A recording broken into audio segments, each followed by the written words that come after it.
मेरे YouTube channel astronaut पर आपका स्वागत है। नमस्कार, मैं हूं नरेश कुमार। सबसे पहले उन दर्शकों का धन्यवाद जिन्होंने पेज को सब्सक्राइब किया है, पेज के वीडियोस को शेयर कर रहे हैं, लाइक कर रहे हैं और कमेंट बॉक्स में हमें अपनी राय भी लगातार दे रहे हैं।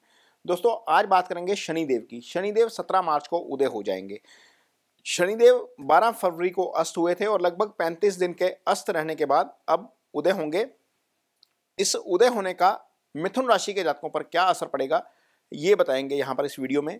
मिथुन राशि के लिए ये उदय होना इसलिए खास है क्योंकि मिथुन राशि के 30 से 50 साल की उम्र के तमाम जातक इस समय शनि की महादशा से गुजर रहे हैं और शनि की महादशा से गुजरते हुए शनि की स्थिति आपके ऊपर क्या जो है वो असर डालेगी, इस पर चर्चा करते हैं। तो शनि का इस समय जो गोचर हो रहा है वो हो रहा है भाग्य स्थान से, और भाग्य स्थान से शनि का गोचर काफ़ी अच्छा होता है। मीन्स छठे, तीसरे और 11वें का गोचर तो अच्छा ही होता है, लेकिन चूंकि महादशा नाथ है, महादशा नाथ का भाग्यस्थान से गोचर होना एक अच्छा गोचर माना जाएगा। और वो आपके लगन से, चूंकि फल जो है वो राशि को मिलता है या लगन को मिलता है, वहां से 9वें में है, तो 9वें में महादशा नाथ के लिए, महादशा नाथ आपके लिए अच्छे फल करेंगे। चूंकि अस्त हो गए थे और अब उदय हुए हैं, तो आपके लिए निश्चित तौर पर बहुत जो है वो फायदे वाली स्थिति हो गई है। फायदे वाली इसलिए क्योंकि दो ग्रह हैं जिनका गोचर बहुत इंपॉर्टेंट होता है। एक होते हैं शनि, जो समय के कारक हैं, आपकी लाइफ में कब क्या होगा ये शनि का गोचर डिसाइड करता है। दूसरे गुरु, जो ब्लेसिंग्स के कारक हैं।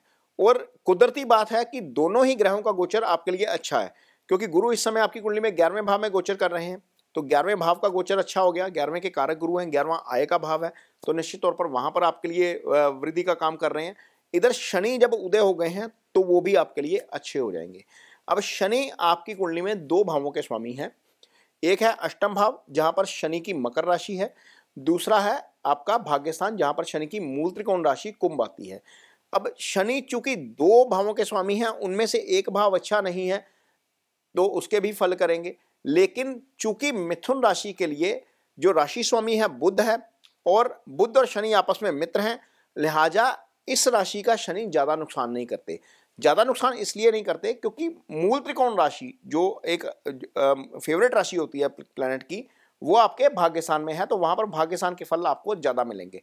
मान लीजिए आप कोई प्रोजेक्ट नया शुरू कर रहे थे, उसके ऊपर डिले हो रहा था, तो वो शुरू होने का समय आ गया है।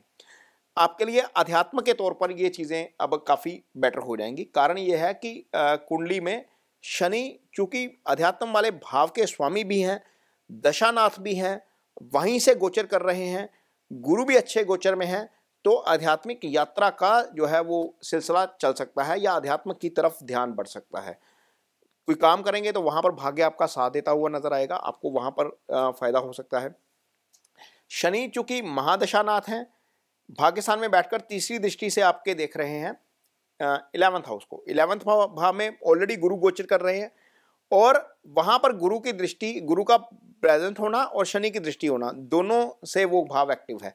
अब 11th भाव क्या है? 11th भाव आपकी तरक्की का भाव है, 11th भाव आपकी आय का भाव है। कर्म 10वें से देखा जाता है, उसका फल 11th से देखा जाता है। कोई भी आप कर्म करेंगे तो उसका फल निश्चित तौर पर आपके सामने अब आना शुरू होगा और आपको उसका अच्छा फल मिलेगा, क्योंकि वो दशानाथ है, महादशानाथ है।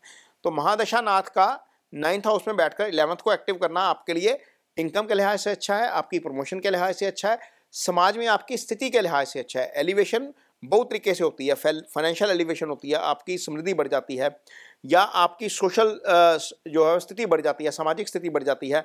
आपको जहाँ पर आप काम कर रहे हैं कार्यस्थल में, वहाँ पर आपकी प्रमोशन हो जाती है, वहाँ पर आपकी स्थिति बढ़ जाती है। तो इन तीनों एस्पेक्ट से यदि हम सोचते हैं तो 11th हाउस आपका एक्टिव है और यहाँ पर आपको इसका निश्चित तौर पर फायदा मिलेगा। अब शनि यहाँ पर बैठे हैं तो एक दृष्टि सीधी जा रही है तीसरे भाव के ऊपर। भाइयों से सहयोग मिल सकता है, तीसरा भाव भाइयों का भाव है। पराक्रम के साथ काम करेंगे, कोई भी काम कर रहे हैं, वहां पर हो सकता है कि पहले कुछ कंफ्यूजन चल रही हो कि आप नहीं कर पाओगे, या किसी डोलड्रम में हो, आपको जो है वो कॉन्फिडेंस नहीं नजर आ रहा था, तो यहाँ पर आप पराक्रम के साथ, पूरी डिटर्मिनेशन के साथ काम कर पाएंगे। ये शनि की दृष्टि करेगी। शनि यहाँ पर चूंकि छठे भाव को भी देखेंगे, जो रोग ऋण शत्रु का भाव है, यहाँ पर एक चीज का थोड़ा सा जरूर सावधानी रखनी पड़ेगी। चूंकि रोग ऋण शत्रु का भाव है, शनि इन चीजों के कारक भी होते हैं। कर्जा भी शनि से आता है, रोग भी शनि देते हैं, अव्वल दर्जे के मारक भी शनि होते हैं। लिहाजा करना क्या है, खाने पीने का ध्यान रखना है। दूसरी चीज, आपको किसी के अनावश्यक विवाद में नहीं पड़ना, बिना किसी चीज़ के, बिना किसी जो है वो किसी तरह सॉलिड रीज़न के आपको किसी की फाइनेंशियल गारंटी नहीं लेनी। हो सकता है कि आप किसी की गारंटी लो और सामने वाला निकल जाए, आप उसमें से फंस जाओ। तो यहाँ पर गारंटी लेने से बचिए, अपनी डाइट का ज़रूर ध्यान रखिए। और छठा भाव ऐसा भाव होता है जो छोटी मोटी बीमारी का भाव होता है, खासतौर पर डाइजेशन से संबंधित इश्यूज़ यहाँ से देखे जाते हैं। तो कोशिश करिए खाने पीने का ज़रूर ध्यान रखिए, गारंटी मत लीजिए, किसी को पैसे उधार मत दीजिए। पैसे उधार देंगे तो हो सकता है कि आपका पैसा फंस जाए। चूँकि आप शनि की महादशा से गुजर रहे हैं, जितने भी 30 से लेकर 50 साल तक के जातक हैं मिथुन राशि के, तो वो जो शनि की दशा से गुजर रहे हैं उनको थोड़ा-सा ध्यान रखना पड़ेगा। अपना रेमेडीज़ ज़रूर करते रहें समय-समय पर। शनि की रेमेडीज़ के तौर पर आप ओम शन शनिश्चराय नमः का जप कर सकते हैं, ये बीज मंत्र है, और शनिवार शाम के समय करिए, ये ज़्यादा अच्छा है। और शनि का डोनेशन कर सकते हैं।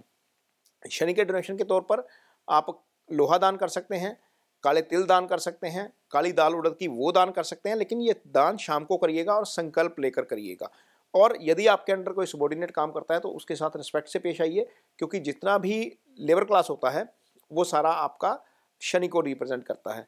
तो उनके साथ हम रिस्पेक्ट से पेश आते हैं तो शनि के हमें अच्छे रिजल्ट्स देखने को मिलते हैं। तो ये मिथुन राशि के जातकों के लिए इसका असर रहेगा जब शनि उदय हो जाएंगे 17 मार्च को कुंभ राशि में। तो ये वीडियो आपको कैसा लगा, इस पर कमेंट बॉक्स में अपनी राय जरूर दीजिए। यदि ये वीडियो अच्छा लगे तो इसे शेयर जरूर करिए, पेज को सब्सक्राइब जरूर करिए। इसके साथ ही मुझे दीजिए इजाजत। नमस्कार।